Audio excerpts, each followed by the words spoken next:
इते मांखे ॿुधाईं त कराची जे जिना इंटरनेशनल एयरपोर्ट ते FIA इमिग्रेशन जी वॾी कार्रवाई जाली सफ़री दस्तावेज़नि ते परॾेह वींदड़ 2 मुसाफ़िरनि खे गिरफ़्तार कयो वियो।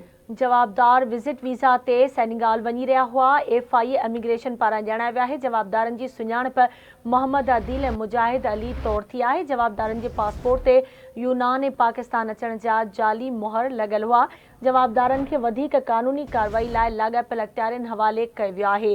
हिकु भेरो ॿीहर खे आगाह कयूं पिया। ब्रेकिंग न्यूज़ आहे कराची जे जिना इंटरनेशनल एयरपोर्ट ते FIA इमिग्रेशन जी वॾी कार्रवाई जाली सफ़री दस्तावेज़नि ते परॾे वेंदड़ 2 मुसाफ़िरनि खे गिरफ़्तार कयो वियो आहे। जवाबदार विज़िट वीज़ा ते सेनेगाल वञी रहिया हुआ।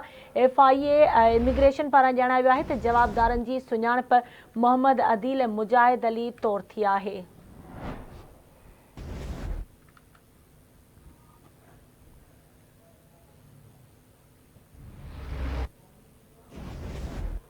इन हवाले से तफ़सील मालूम कंदासीं। असां सां लाइन ते मौजूद आहे कराची में आवाज़ न्यूज़ रिपोर्टर आमिर सुप्रो। जी आमिर, कार्रवाई के हवाले से वधीक अपडेट कजो।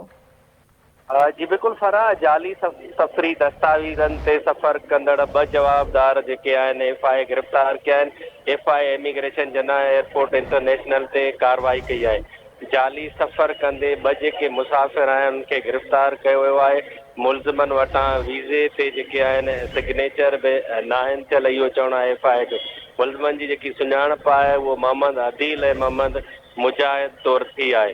मां खे ॿुधाईंदो न त FIA जो चवणो आहे त मुलज़िमान जेके आहिनि इमिग्रेशन खां क्लियर दौरान मशकूक नज़र आया, जंहिं बाद FIA उन्हनि खे पकड़े पासपोर्ट ऐं जेके वीज़ा चेक कया, जंहिं बाद उहो मालूम थियो त उहे जाली जेके दस्तावेज़ आहिनि उन्हनि ते सफ़र करे रहिया हुआ। मुलज़िमनि खे जेको आहे कानूनी कार्रवाई खां पोइ एंटी ह्यूमन ट्रैफिक सर्कल जेको आहे उन मुंतक़िल कयो वियो आहे। जी ठीकु आहे, मुंहिंजी महिरबानी आमिर अपडेट करण लाइ।